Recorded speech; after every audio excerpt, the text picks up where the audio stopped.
Olá pessoal, então vamos à correção desse exercício que é a dinâmica número 3 dessa primeira aula, né?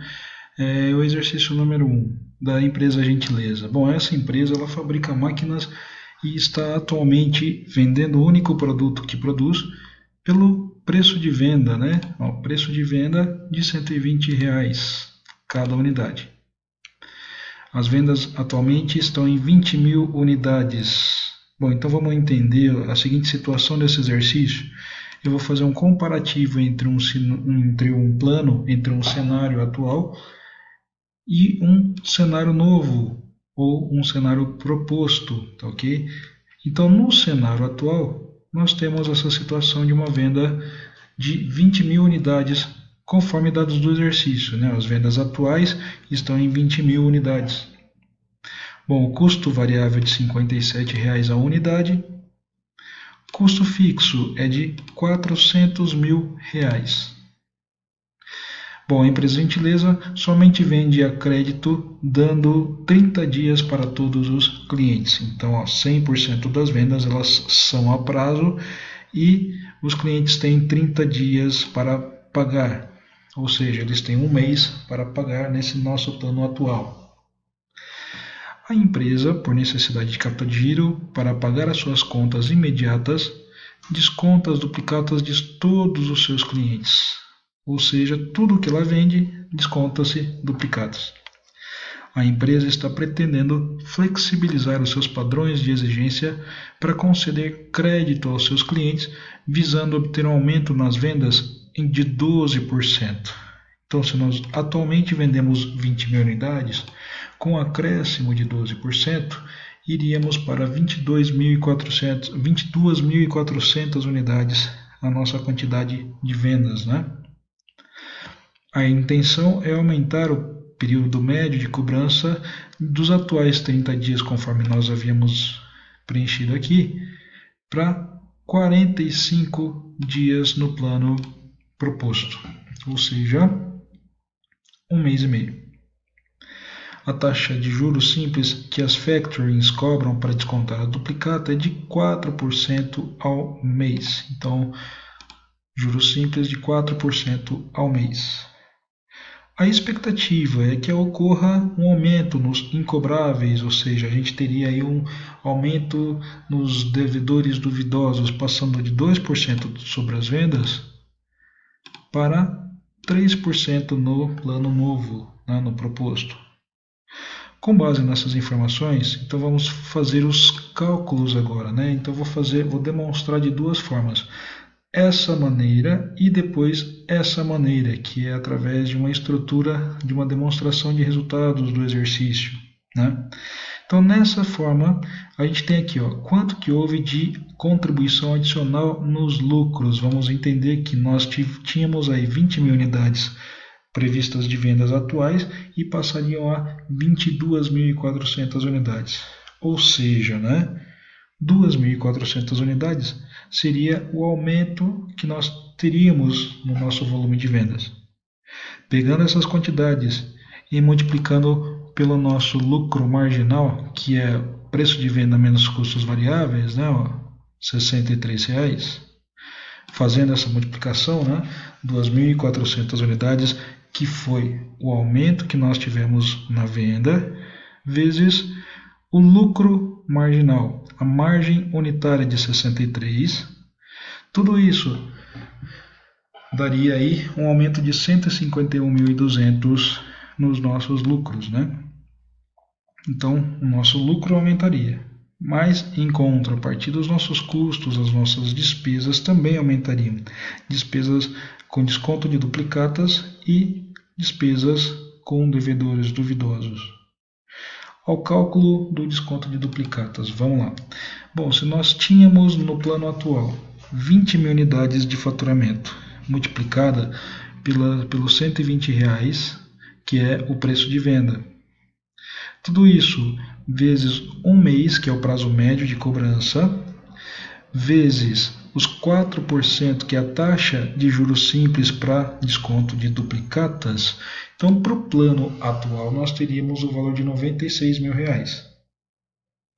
Já para o plano proposto, nós teríamos aí, olha, R$120 que é o preço de venda, multiplicado pela quantidade de 22.400 unidades, vezes 1 mês e meio e vezes a taxa de desconto de duplicata de 4%. Fazendo essa conta, 161.280. Então sairíamos de um custo de 96 mil e partiríamos para um novo custo de 161.280, ou seja, o aumento nos custos com o desconto de duplicatas seria de 65.280. Já com relação ao custo dos devedores duvidosos, nós tínhamos lá, ó, as 20 mil unidades de vendas atuais, vezes o preço de venda, que está aqui. Tudo isso vezes os 2%, que é a taxa de devedores incobráveis, 2%, fazendo essa conta, chegaríamos em 48 mil no plano atual. Já no plano proposto, preço de venda vezes quantidade vezes os 3% de taxa de devedores incobráveis, passaríamos para 80.640. Sairíamos de 48 para 80, havendo um aumento aí nos custos de 32.640. Resumo da ópera. Então, se a nossa venda aumentaria em 151.200, mas os nossos custos também aumentariam em 65.280 e 32.640, logo a nossa contribuição final seria positiva em 53.280, onde a empresa deve flexibilizar, portanto, as normas para concessão de crédito. Ok?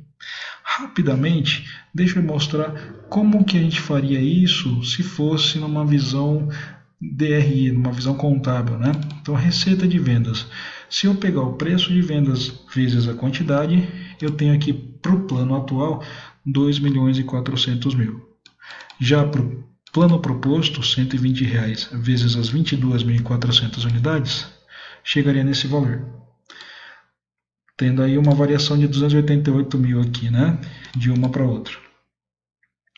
Bom, aí eu teria que abater os custos, tanto os variáveis quanto os fixos. Então, de variáveis, 20 mil unidades vezes os R$57. E no proposto, 22.400 unidades vezes os 57, aumentando em 136.800.